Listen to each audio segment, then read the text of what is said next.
जरी आता कुत्रा एखादा चढलेला असेल तो पण काढायला लागतो आम्हाला हातानेच. कुठे कशाने काढणार, पावडा असते हातात आणि ते हातानेच काढायला लागते. नगरपालिका रस्त्यावरच जेवतो असं नेहमी, पण आम्ही रस्त्यावरच जेवतो रोजचे.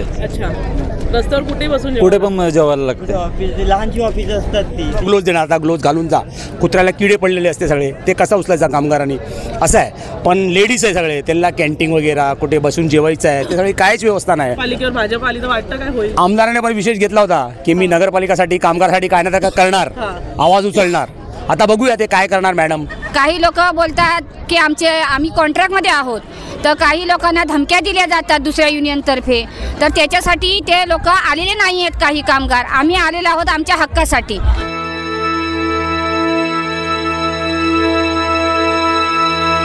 नमस्कार, आता आपण वसई विरार महानगरपालिकेसमोर उभे आहोत. सध्या वसई विरारमध्ये मोठ्या प्रमाणात उलाढाल सुरू आहे.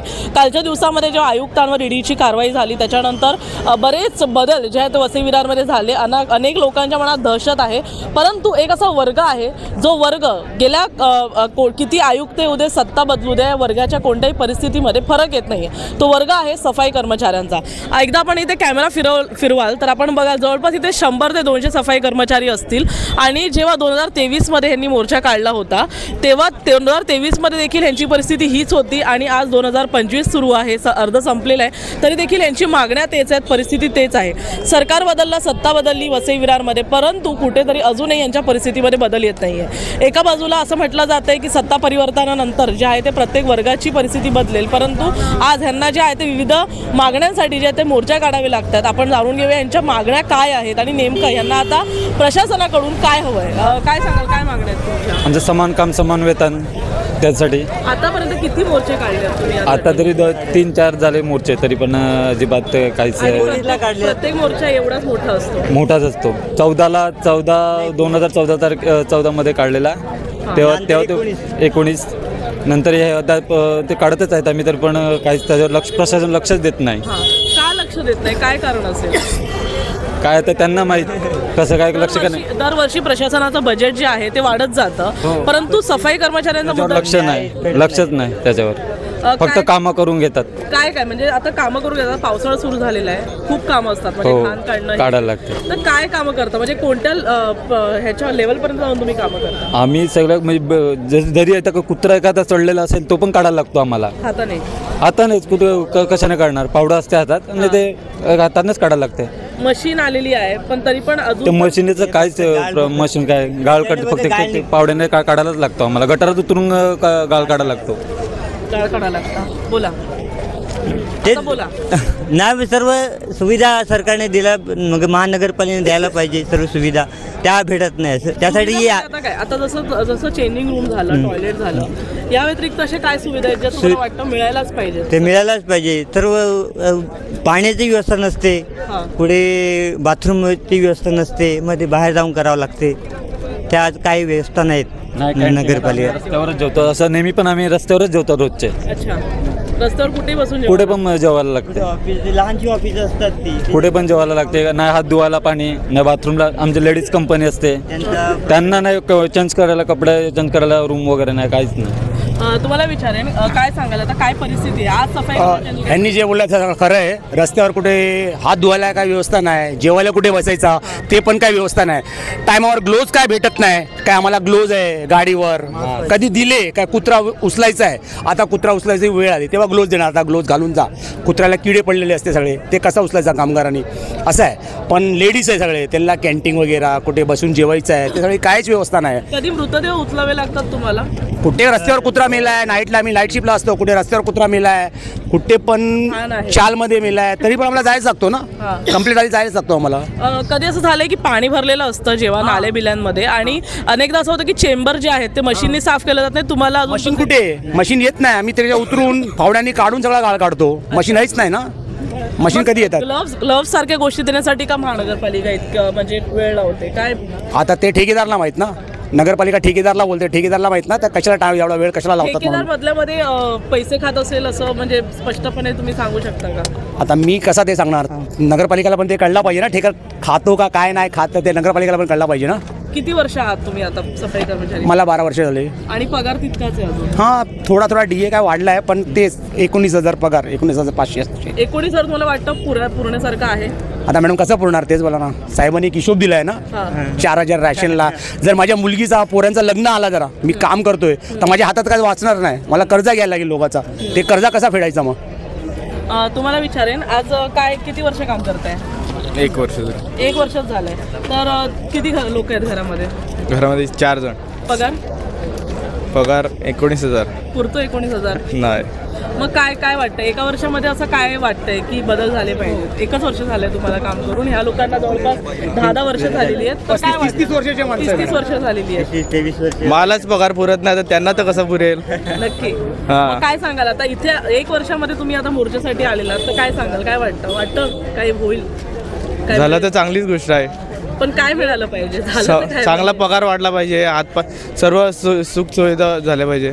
त्याला 1 वर्ष झालं, तोच घाण काम करतो ना. असं तर नाही याला काय नवीन काम दिलंय, तोच घाण काम करतो हा पण आमच्यासाठी. पण तुम्हाला वाटतं सत्ता बदलली तरी आता इथे आता आमदार बदलले तर काही झालं नाही, महानगरपालिकेवर भाजप आली तर वाटतं काय होईल? आमदाराने पण विशेष घेतला होता की मी नगरपालिकासाठी कामगारासाठी काय ना काय करणार, आवाज उचलणार. आता बघूया ते काय करणार. मॅडम नेहा दुबे मॅडम त्यांनी पण व्हिडिओ टाकला होता एक की मी कामगारांना काय तर परमानेंट करा, त्यांची पगार वाढवा, कामाला सगळं साधन द्या. ती मी एक ऑब्जेक्शन घेणार आहे. पण आता बघूया नेहा दुबे मॅडम काय ऑब्जेक्शन घेणार, ते अजून तर काय घेतलं नाही. आमचा पगार वाढला पाहिजे, आमची ग्रॅज्युएटी मिळाली पाहिजे, आमची ग्रॅज्युएटी मिळाली पाहिजे, आम्हाला पगार वाढला पाहिजे, समान काम समान वेतन मिळालं पाहिजे, अशा आमच्या मागण्या आहेत. आम्हाला जेवायला रस्त्यावरती आम्ही होतो, त्याच्यामुळे आम्हाला तुम्ही रस्त्यावर नको, कॅन्टीन पाहिजे. EIC बंद झालेला आहे, आमच्या पगारामध्ये आम्हाला परवडत नाही आहे, तर SI चालू करा. आम्हाला 18,000 रुपये पगार आहे. किती वर्ष? 18,000च आहे तुम्हाला? 18,000 म्हणजे मी 2,000, आम्ही 2011ला काही लागलोय, कोण ग्रामपंचायतीमध्ये लागले होते, तर आम्हाला 2011 पासून आमचा बँकेमध्ये पगार गेला. त्याच्यानंतर पहिला आम्हाला 4,500 होता, त्याच्यानंतर 2014ला आम्हाला 12 झाला, आणि त्याच्यानंतर DA वाढत आतापर्यंत आम्हाला 18,000 आहे. मग आता काय वाटतं? आता आम्हाला वाटतं आमदार भाजपचे आहेत, तर अच्छा. काय वाटतं आता काय बदल होईल? बदल व्हावा असं आम्हाला वाटतंय की आम्हाला त्यांनी आमच्या ज्या मागण्या ज्या आहेत ह्या पूर्ण करून द्याव्या, हीच आमची अपेक्षा आहे. पण आता ते म्हणतायत की मागण्या पूर्ण करून घ्यायच्या असतील तर महानगरपालिकेवर भाजपची सत्ता पाहिजे. पण भाजपची सत्ता तर आहे ना, महानगरपालिका तर प्रशासनाचंच आहे, भाजपच्याच हातात आहे सगळं. मग का होत नाही आहेत मागण्या पूर्ण? काय वाटतं म्हणजे आमचे काही कामगार आहेत, ते काही लोक बोलतात की आम्ही कॉन्ट्रॅक्टमध्ये आहोत, तर काही लोकांना धमक्या दिल्या जातात दुसऱ्या युनियनतर्फे, तर त्याच्यासाठी ते लोक आलेले नाही आहेत. काही कामगार आम्ही आलेलो आहोत आमच्या हक्कासाठी. आम्ही त्यांना बोललो की तुम्ही कोणत्याही युनियनचे असा, पण आपल्या हक्कासाठी आपण रस्त्यावर उतरूया. काय म्हणून धमक्या दिल्या जातात? धमक्या म्हणजे अशा, तुम्ही जर दुसऱ्या युनियनचा मोर्चा आहे तर तो मोर्चा, त्या मोर्चामध्ये आपल्या युनियनच्या लोकांनी जाऊ नये अशा धमक्या दिलेल्या आहेत. त्याच्यामुळे माणसं घाबरून कामं करत आहेत तिकडे. अच्छा. हा, एक कोणते युनियन आहेत का सांगू शकाल? हो, श्रमजीवी संघटनेने सांगितलेलं आहे. अरे बापरे. मुख्य मागण्या आपल्या समान काम समान वेतन. या ठिकाणी परमनंट कामगारांना जो पगार दिला जातो 50 ते 60,000 रुपये, तेच काम आमचे कर्मचारी करतात, त्यांना पगार दिला जातो 18 ते 20,000 रुपये. तर आमचं म्हणणं आहे समान काम समान वेतन त्या ठिकाणी चालू करा.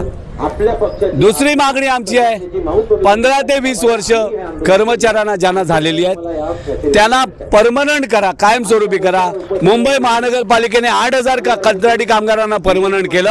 आमच्या वसई विरार महानगरपालिकेमध्ये देखील तुम्ही या 15 ते 20 वर्ष झालेली 10 वर्ष झालेले कामगार आहेत त्यांना परमनंट करा, अशी मागणी आहे. आणि त्याच्यासाठी तुम्ही आकृतीबंध सादर करा. महाराष्ट्र शासनाकडे 2014 मध्ये आकृतीबंध सादर झालेला आहे, अजून 11 वर्ष झाली तरी आकृतीबंध सादर झालेला नाही. तो सादर करा आणि त्याच्यामध्ये असलेल्या कामगारांना कायमस्वरूपी करा, अशा पद्धतीची मागणी केलेली आहे. सर, एक प्रश्न तुम्हाला विचारू इच्छिते की आता कालच जे आहे ते आयुक्तांवर ईडीची कारवाई सुरू झालेली आहे, त्याच्यामध्ये कुठेतरी ठेकेदारांवर पण कारवाई व्हायला पाहिजे का? कारण अनेकदा सफाई कर्मचाऱ्यांना त्यांच्याकडून देखील फसवणूक होत असते. तुम्ही बघत असाल की ईडीकडून सातत्याने अनेक लोकांवरती कारवाई आता गेल्या काही महिन्यांमध्ये वसई विरारमध्ये सुरू आहे. आता हे असं तर नाही ना की हे काल आणि किंवा आज सुरू झालेलं आहे. गेले अनेक वर्षापासून वसई विरार महापालिकेमध्ये जर तुम्ही बघितलं असतं भ्रष्ट अधिकाऱ्यांनी पूर्ण भरलेली महापालिका आहे. त्यांनी जे जे कारनामे केलेले आहेत ना ते आता उघडवायची वेळ आलेली आहे. जनतेने या ठिकाणी वसई विरारमध्ये परिवर्तन केलेलं आहे आणि लोकांना आता कळून चुकलेलं आहे की वसई विरार महापालिका ही एवढी चांगली महापालिका असून जर असे भ्रष्ट अधिकारी या ठिकाणी बसणार असतील तर त्यांना उलथून लावण्यासाठी आज वसई विरारमध्ये परिवर्तन होणार आहे आणि महापालिकेमध्ये येणाऱ्या काळामध्ये देखील परिवर्तन होईल आणि भारतीय जनता पक्षाचे ज्या वेळेला या ठिकाणी सत्ता असेल त्यावेळेला ह्या लोकांना कसं घरी बसवायचं हे आम्हाला माहिती आहे. 5 साल पूरा होने के बाद ग्रेजुटी मिलती है मगर अभी तक वर्करों को ग्रेजुटी नहीं मिली, वो मिलनी चाहिए. उनको छुट्टी नहीं है एक भी मतलब फुल पेमेंट के साथ उनको छुट्टी मिलनी चाहिए और 15 दिन की छुट्टी कम से कम चालू करो, ये हमारी मांग थी और वो उन्होंने एग्री की है. उसके अलावा उनको यूनिफॉर्म नहीं था, उनको सेफ्टी किट नहीं था, बरसात में जो उनको रेनकोट मिलना चाहिए ये नहीं था. ये सारी चीज़ और कैंटीन की सुविधा जेंट्स और लेडीज़ के लिए, ये खाना रास्ते पे बैठ के खाते हैं उनके लिए कैंटीन की सुविधा मिलनी चाहिए, ये हमारी मांग थी और वो उन्होंने एग्री की है कि 2 महीने के अंदर ये सारी जो आपकी मांगे हैं उसको फुलफिल करने की हम लोग कोशिश करेंगे.